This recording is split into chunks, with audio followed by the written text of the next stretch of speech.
اللہ کریم کا کروڑ شکر ہے جس کی عطا اور توفیق سے آج ہم 27 ستمبر 2024 بمطابق 21 ربیع الاول شریف 1446 ہجری مرکزی جامع مسجد انواری ممتاز آباد میں اس کی برکتیں لوٹ رہے ہیں۔ عرشوں کا مالک ہماری زبان پر کلمۃ الحق جاری فرمائے اور صحیح معنوں میں قرآن و سنت کے مطابق کلام کرنے اور پھر اس پر عمل کی بھی مالک توفیق عطا فرمائے۔ میں نے آج آپ کے سامنے حضور سرور کائنات صلی اللہ علیہ وآلہ وسلم کے آباء و اجداد میں سے کچھ کا ذکر خیر کرنا ہے۔ کریم آقا کے والد گرامی کا نام ہے سیدنا عبداللہ رضی اللہ تعالی عنہ، اور حضور کے والد گرامی عبداللہ کے والد کا نام ہے جناب عبد المطلب رضی اللہ تعالی عنہ، اور ان کے والد کا نام ہے ہاشم، اور ان کے والد کا نام ہے عبد مناف، ان کے والد کا نام ہے قصی، اور ان کے والد کا نام ہے کلاب، ان کے والد کا نام ہے مرہ، پھر ان کے باپ کا نام ہے کعب، ان کے باپ کا نام لوئی، اور ان کے باپ کا نام ہے غالب، پھر ان کے باپ کا نام ہے فہر، پھر ان کے باپ کا نام ہے مالک، ان کے باپ کا نام ہے نضر کے باپ کا نام ہے کنانہ، ان کے والد کا نام ہے خزیمہ بن مدرکہ، ان کے والد کا نام الیاس، ان کے والد کا نام مدر، ان کے والد کا نام نزار، ان کے والد کا نام معد، ان کے والد کا نام عدنان۔ یہ حضرت عدنان تک کسی محدث، سیرت نگار، قلم کار کسی کا اختلاف نہیں ہے کہ حضور سرور کائنات کے آباء و اجداد کے ناموں میں حضرت عدنان تک بالکل کلیئر، واضح اور اختلاف سے بھی پاک۔ اب جو حضور نبی کریم کے نام سے لے کر آدم علیہ السلام تک شجرہ نسب پڑھا جاتا ہے، علماء محتاط قسم کے انہوں نے اس کو منع کیا ہے، کیونکہ حضور سرور کائنات علیہ السلام نے جب اپنا نسب نامہ بیان کیا تو ماد بن عدنان سے آگے حضور نہیں بڑھے۔ ماد بن عدنان سے آگے حضور نبی کریم علیہ السلام نے اپنا سلسلہ نسب بیان نہیں فرمایا۔ اب اس کے آگے جو بیان کیا جاتا ہے اس سے پرہیز بھی کیا جانا چاہیے، بچنا بھی چاہیے، اور بچتے ہوئے احتیاط کا دامن پکڑنا چاہیے۔ اب حضرت سیدنا اسماعیل علی نبینا علیہ الصلوۃ والسلام اور حضرت عدنان تک بعض نے 30 پشتیں لکھی ہیں، بعض نے 40 اور 41 کے اقوال بھی نقل کیے ہیں۔ بہرحال اتنی بات ذہن میں ضرور رکھیں گے آپ کہ حضور نبی کریم علیہ الصلوۃ والسلام پاک پشتوں سے پاک رحموں میں منتقل ہوتے ہوئے آئے اور جان کائنات علیہ السلام کی ولادت ہو گئی۔ بس اتنا ذہن نشین رکھیں۔ دوسری بات حضرت عدنان تک ذہن میں رکھیں کہ سلسلہ نسب حضرت عدنان تک ہی بیان کرنے میں عافیت ہے، اور اسی کو محتاط علماء بیان کرتے چلے آئے۔ اب حضرت عدنان کی اولاد امجاد میں سے جن سے ہمارے آقا کا نور چلتے ہوئے آیا، ان میں سے ایک کا نام ہے نزار۔ نون کے نیچے زیر دے دیں گے، زا پھر الف پھر را، نزار۔ اب یہ جو نزار ہیں، جب آپ پیدا ہوتے ہیں تو ان کی دونوں آنکھوں کے درمیان حضور کا نور جلوہ گر تھا، حضرت نزار کی۔ اب اس کو دیکھ کر کے اہل خانہ بڑے خوش ہوئے، اور اس خوشی میں انہوں نے بہت بڑی دعوت کی۔ بہت بڑی دعوت کرنے کے بعد تمام تر لوازمات کے ساتھ امیروں کو بھی بلایا، غریبوں کو بھی بلایا، رشتہ داروں کو بھی بلایا، جاننے والوں کو بھی بلایا، انجانوں کو بھی بلایا، عام دعوت۔ کئی اونٹ آپ کے والد گرامی نے ذبح کیے، اور یہ سارا کچھ کرنے کے بعد کہتے ہیں ہم نے تو یہ بچہ اتنا قیمتی ہے، یہ خیرات تو ہم نے کچھ بھی نہیں کی اس کے سامنے۔ اتنی بڑی دعوت کا اہتمام کرنے کے بعد اب آئیے سنیے ذرا، آپ کے بارے میں مشہور ہے کہ آپ رضی اللہ تعالیٰ عنہ بڑے ہی حسین و جمیل، خوبصورت، انتہا کی خوبصورت۔ پھر جب ان کے ہاں بیٹا پیدا ہوا مدر، نزار کا بیٹا مدر جب پیدا ہوا تو یہ حضور کے آبا و اجداد میں سے ہیں، ظاہری بات ہے۔ اب ان کے ایک حقیقی بھائی، دو علاقائی بھائی، چار بھائی۔ اب یہ نزار کے جو چار بیٹے ہیں، حضرت مدر، ربیہ، ایاد، انمار، ان کے والد گرامی حضرت نزار نے کہا بیٹے، میرے بیٹوں، میرے انتقال کا وقت قریب آ گیا ہے، اور میں نے اب دنیا چھوڑ کر کے چلے جانا ہے۔ آپ یوں کرنا، میرے اموال میں سے یہ سیاہ خیمہ، سرخ خیمہ، یہ بوڑھی کنیز، یہ اونٹ، بیڑ، بکری، اینیمل، یہ جو جائیداد ہے، یہ مدر، ربیہ، ایاد، آخر میں دال ہے، اور انمار آخر میں را ہے، ان میں تقسیم یوں کر لینا۔ اگر میرے جانے کے بعد آپ کا اختلاف ہو جائے چاروں بھائیوں کا، تو پھر فیصلہ کروانے کے لیے جس بندے کے پاس جانا ہے وہ ہے افعا جرہمی۔ وہ افعا جرہمی جو ہے بہت بڑا راہب ہے، بہت بڑا راہب ہے، آسمانی کتابوں کے جاننے والا ہے، اور آسمانی کتابوں کا عالم ہے۔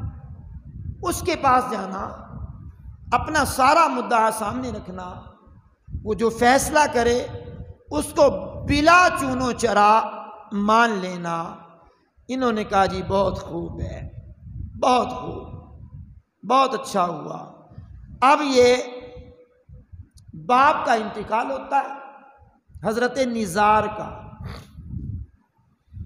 اور یہ چاروں بھائی تقسیم کاری کی بات آتی ہے تو اختلاف پیدا ہو جاتا ہے۔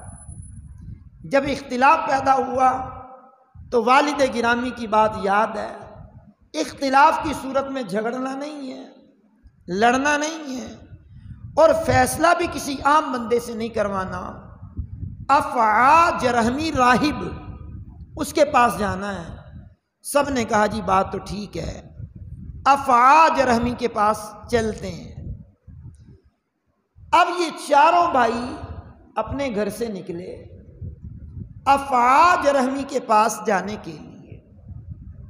اب کتنا تربیت کا اثر ہوتا ہے۔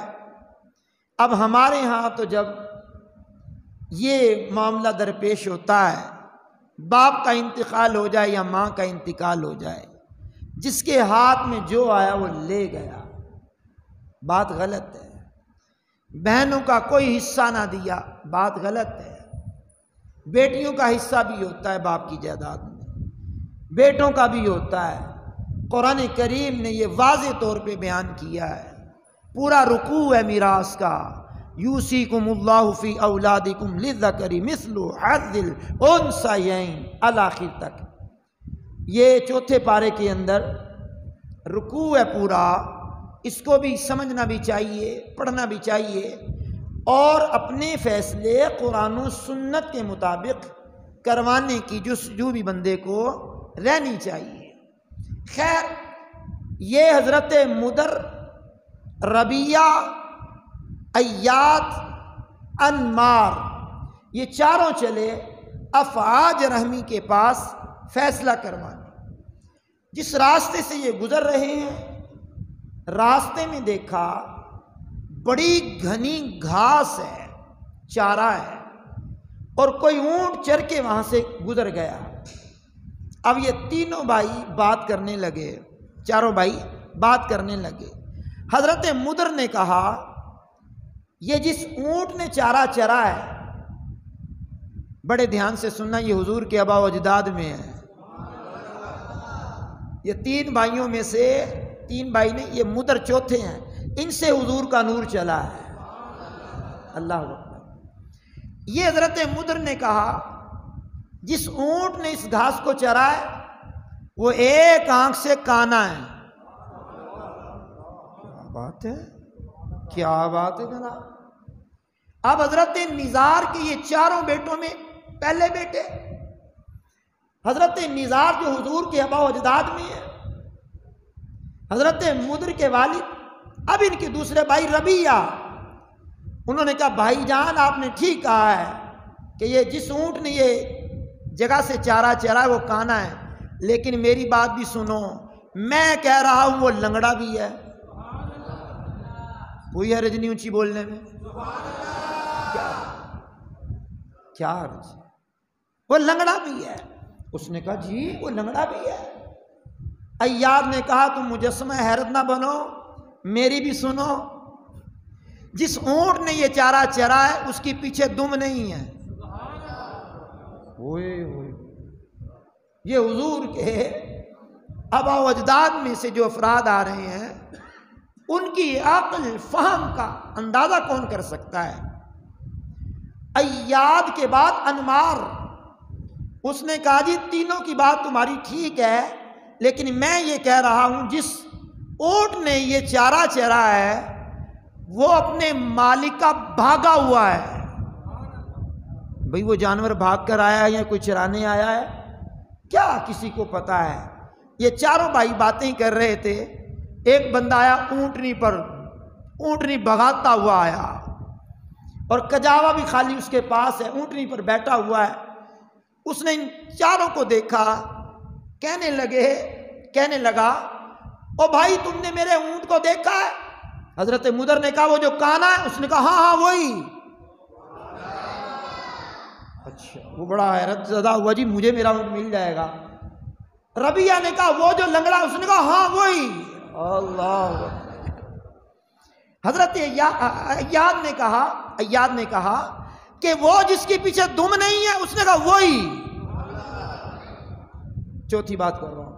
کہا وہ جو بھاگا ہوا ہے؟ کہا وہی.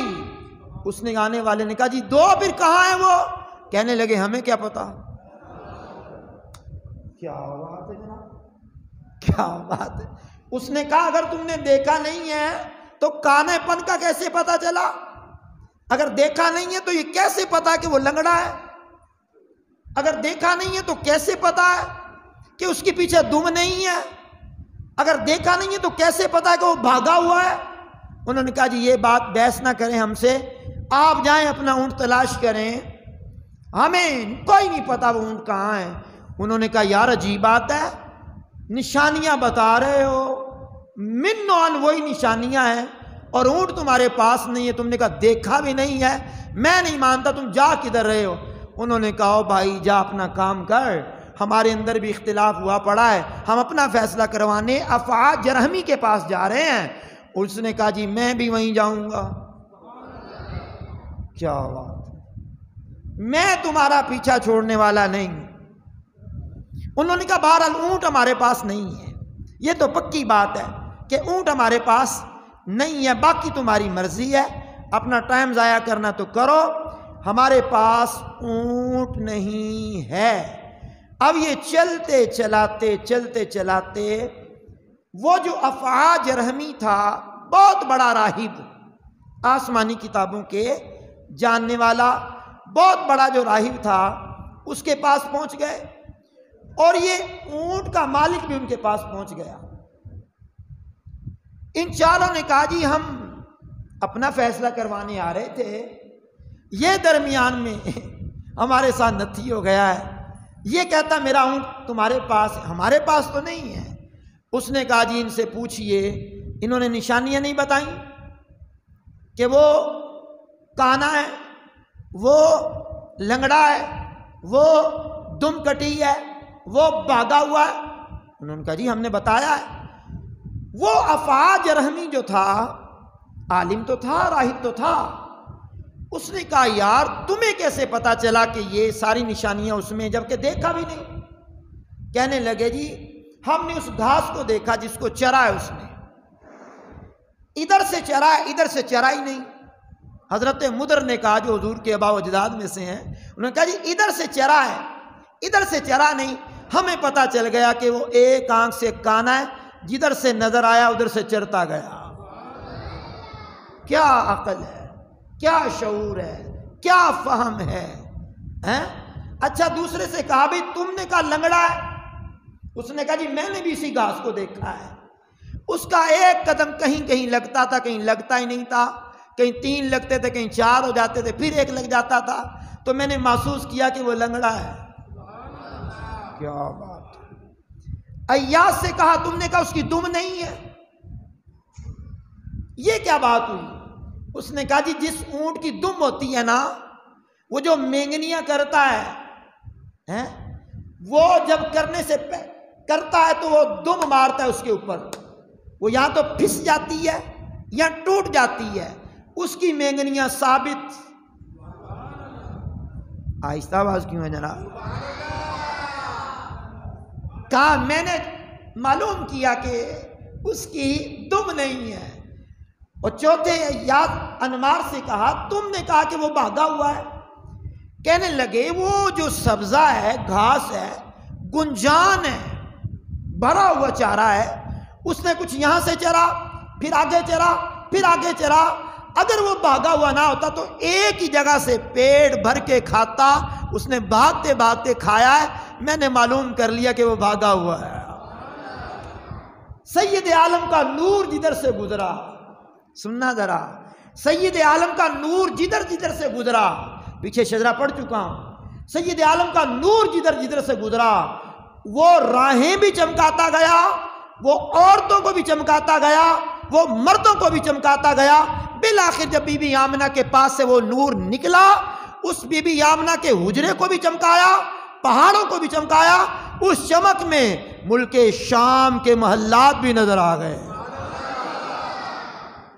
اب سنیے، وہ افعا جرہمی مجسمہ حیرت بن گیا، تم میرے پاس فیصلہ کروانے آئے ہو، عقل، شعور، فہم و ادراک اور اتنے بڑے علم و حلم کے مالک لوگ ہو، اور فیصلہ میرے پاس کروانے آئے ہو؟ بیٹھو تم، اوے اونٹ والے جا، تیرا اونٹ کہیں اور جا کر تلاش کر، ان کے پاس نہیں ہے، یہ تو میرے معزز مہمان ہے۔ اللہ اکبر۔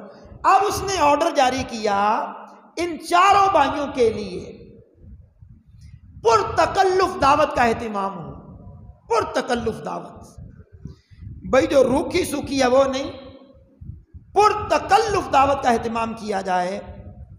ٹھیک ہے جناب، پرتکلف دعوت کا اہتمام ہوا، پرتکلف دعوت کا اہتمام ہوا، جس کے کھانے میں بکری کا بچہ ذبح کیا گیا، اور ساتھ انگور کی رسوں سے بنی ہوئی شراب۔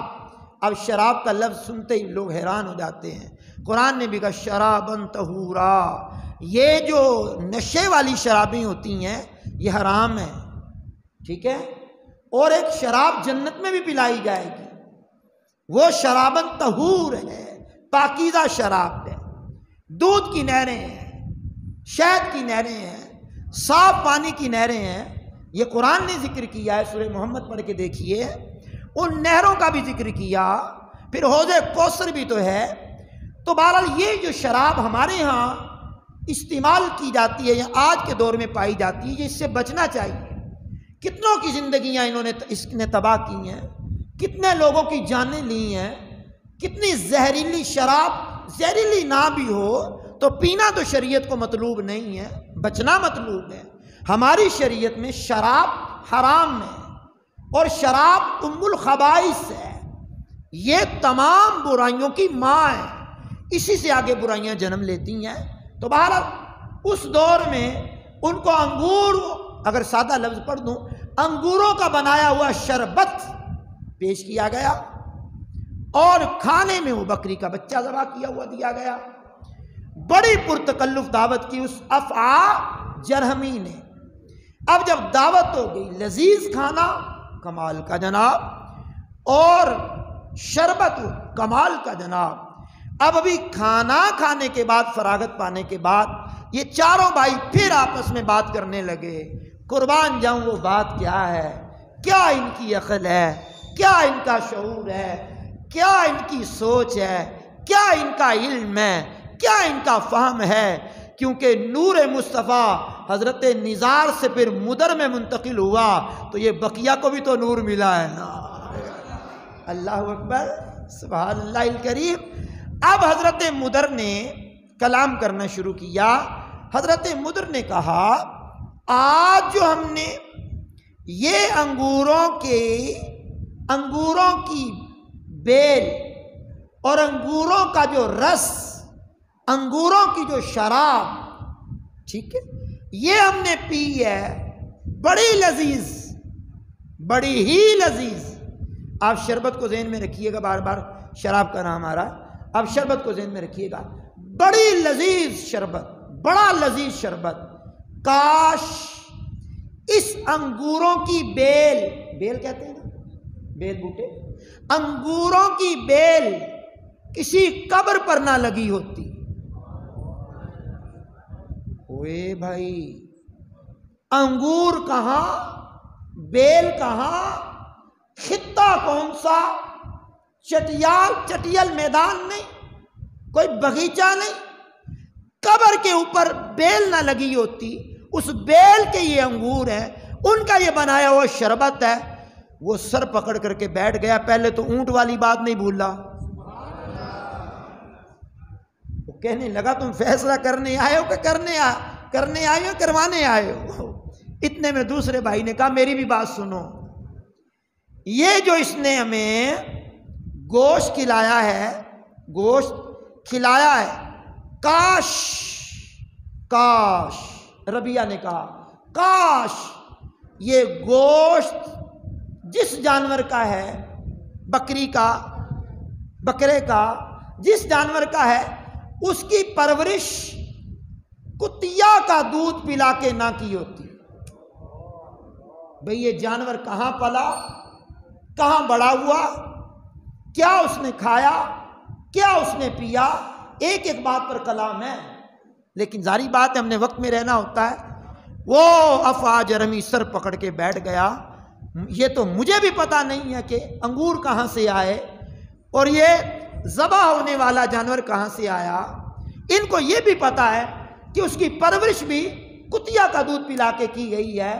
مجسمہ حیرت تھا، اور تیسرے نے جھٹ سے ایک اور بات کہہ دی، اور وہ اتنی عجیب بات تھی، اتنی عجیب بات تھی کہ وہ اور مجسمہ حیرت بن گیا۔ تیسرے بھائی نے کہا ہمارا میزبان بڑا اچھا بندہ ہے، افعا جرہمی بڑا اچھا بندہ ہے، کاش،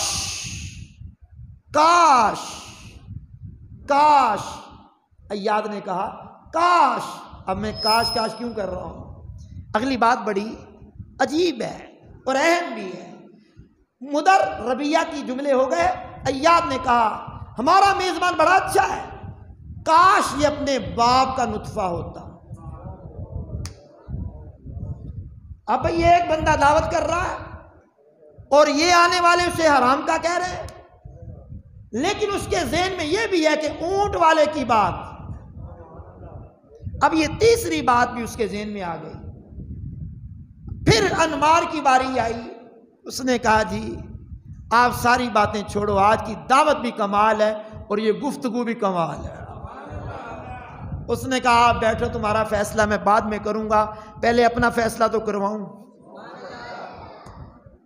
اللہ اکبر، اللہ اکبر۔ یہ حضور کے آباء و اجداد میں سے ہوتے ہوئے آئے ہیں۔ میں نے حضرت عدنان تک، عبداللہ رضی اللہ تعالیٰ عنہ سے لے کر حضرت عدنان تک کے نام بتائے آپ کو، پھر ان ناموں میں نزار اور مدر اور یہ پھر ربیہ اور پھر یہ بتا رہا ہوں آپ کو میں ایاد انمار۔ لیکن نزار سے مدر میں نور آیا حضور کا، آگے تین بھائیوں میں نہیں۔ بہرحال سنیے، اگلی بات سنیے۔ اس نے کہا آپ ٹھہرو یہاں، میں ابھی آیا۔ گیا اپنی والدہ کے پاس۔ اب یہ نسب کا معاملہ تو والدہ کو پتا ہوتا ہے نا کہ کس کا نطفہ ہے، اور وہ چھپائے تو الگ بات ہے، واضح کرے تو کیا بات ہے، الگ بات ہے۔ اس نے کہا ماں جی میرے معزز مہمان آئے ہوئے ہیں اور ان کی شکل سونی، عقل کمال، علم کمال، گفتگو کمال، انہوں نے مجھے کہا ہے میں اپنے باپ کا نہیں ہوں، حقیقت کیا ہے؟ اس نے کہا چھوڑ، وقت گزر گیا، وقت گزر گیا، کیا پوچھ کے کرنا؟ اس نے کہا نا، مجھے بتا کہ میں نطفہ کس کا ہوں۔ اس نے کہا حوصلہ ہے تو سن، تیرا باپ اس قابل نہیں تھا کہ اولاد پیدا ہو سکے، وقت گزرتا رہا، بادشاہ وقت تھا، وہ بہت بڑا بادشاہ تھا، اور میں نے چاہا کہ بادشاہت کسی اور کے پاس نہ جائے، یہ مال و اسباب کسی اور کے پاس نہ جائے، یہ میرے ہی پاس رہے، تو میں نے فلاں شخص سے کالا منہ کیا، اسی کی وجہ سے تو نطفہ ٹھہرا، میں حاملہ ہوئی، پھر تیری ولادت ہوئی ہے۔ اس نے کہا او یہ فیصلہ کرنے آئے یا کرانے آئے ہیں؟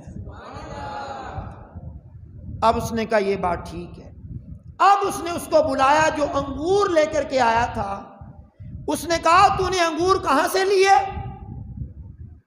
اس نے کہا جی آپ کے باپ کی قبر کے اوپر جو بیل لگی ہوئی ہے انگوروں کی، آپ کے باپ کی قبر پر،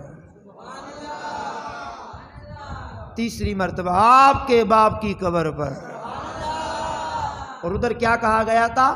یہ قبر پر اگی ہوئی بیل کے انگور نہ ہوتے۔ کہا جی آپ کے باپ کی قبر پر جو انگوروں کی بیل لگی ہے وہ توڑ کر کے اس کا شربت بنا کر کے پلایا ہے۔ اس نے کہا بہت خوب۔ مطبخ والے کو کہا، ناظم مطبخ یعنی باورچی خانے کے نگران کو بلایا۔ اس نے کہا جو تو نے یہ بکرا ذبح کیا ہے، بکری ذبح کی ہے، اس کا قصہ کیا ہے؟ اس نے کہا جی بات یہ ہے، یہ جب جنم لیتی ہے یا لیتا ہے بکریاں بکرا، تو اس کی ماں فوراً مر گئی، بچہ بچ گیا، ماں اس کی مر گئی، بکری کی ماں مر گئی، بچہ بچ گیا۔ اب ماں کا دودھ تو اسے نہ ملا، اور پیدا ہوتے ہی بچہ کھانا پینا تھوڑی شروع کرتا، جانور کا بچہ بھی کھانا پینا نہیں شروع کرتا، تو میں نے کتیا کا دودھ نکال کر کے اس کو پلایا ہے۔ ہوئے ہوئے ہوئے ہوئے ہوئے، تینوں باتیں ٹھیک ہو گئیں۔ چوتھی بات انمار نے کہا یہ آج کی گفتگو ہماری بڑی قیمتی ہے، اور اس قیمتی گفتگو کو کبھی بھی ہم نہیں بھولیں گے، دعوت کو بھی نہیں بھولیں گے۔ انہوں نے کہا، فاج رحمی نے کہا او آنے والو، اتنے عظیم ہو کر میرے پاس آئے ہو، تمہارا فیصلہ میں نے کیا کرنا ہے، تم نے تو میرا فیصلہ کر دیا۔ انہوں نے کہا جی بات یہ ابا جی نے کہا تھا تیرے پاس آنا ہے۔ دوسری مرتبہ پڑھ کر اونچی آواز میں بولنے کی دعوت دے رہا ہوں، ابا جی نے کہا تھا فیصلہ تجھ سے کروانا ہے۔ تیسری مرتبہ کہہ رہا ہوں، ابا جی نے کہا تھا فیصلہ تجھ سے کروانا ہے۔ اس نے کہا جی میرا فیصلہ پھر سن لو، یہ چیزیں مدر کی، ربیہ کی، ایاد کی، انمار کی، جاؤ، تم نے اپنا فیصلہ کیا کروانا تھا، تم تو میرا فیصلہ کر کے جا رہے ہو۔ اب حضور نبی کریم علیہ السلام کا نور جن پشتوں میں رہا، جن پیٹوں میں منتقل ہوا، پشتوں سے پیٹوں میں منتقل ہوا۔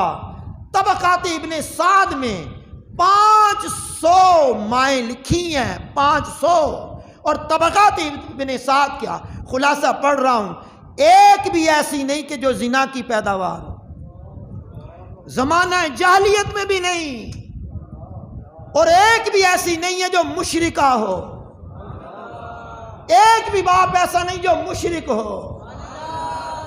او بھائی، میرے نبی کا نور اللہ نے سنبھال کر کے رکھا۔ پچھلے سے پچھلے جمعے ہم نے اس نور کے بارے میں بتایا، کہاں کہاں رہا، کتنے کتنے سال رہا، کدھر کدھر گھومتا رہا، کہاں کہاں رہا۔ پھر حضرت عبداللہ کے پاس، آمینہ کے پاس، عبداللہ کے پاس سے آمنہ کے پاس آیا رضی اللہ تعالی عنہما، پھر وہ نور کا ظہور ہوا۔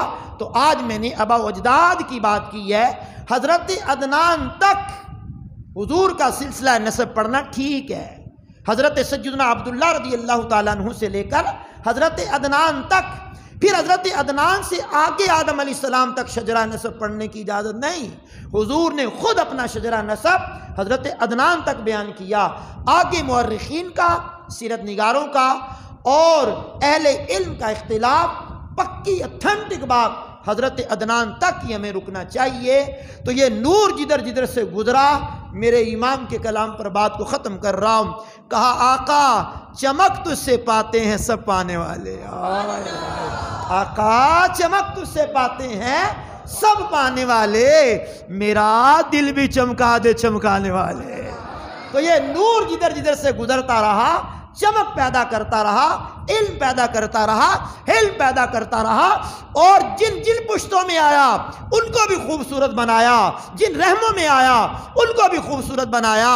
میں نے کہا یہ نور کی تجلی ہے، تو پھر ہم کہتے ہیں نا نور والا آیا ہے، نور لے کر آیا ہے، سارے عالم میں یہ دیکھو کیسا نور چھایا ہے۔ اچھا، یہ تو آبا و اجداد کا علم، آبا و اجداد کی فہم و فراست، آبا و اجداد کا علم، ان کی جناب والا حکمت، ان کی عقل۔ اور مجھے یاد پڑتا ہے میں نے کئی سال پہلے حضور کی عقل کے بارے میں کلام کیا تھا کہ حضور نبی کریم علیہ السلام کی عقل کتنی ہے، عقل کیسی ہے، عقل کے کمالات کیا ہیں، عقل میں کیا کیا چیزیں ہیں، اور عقل کہاں کہاں آپ کی کام کرتی ہے۔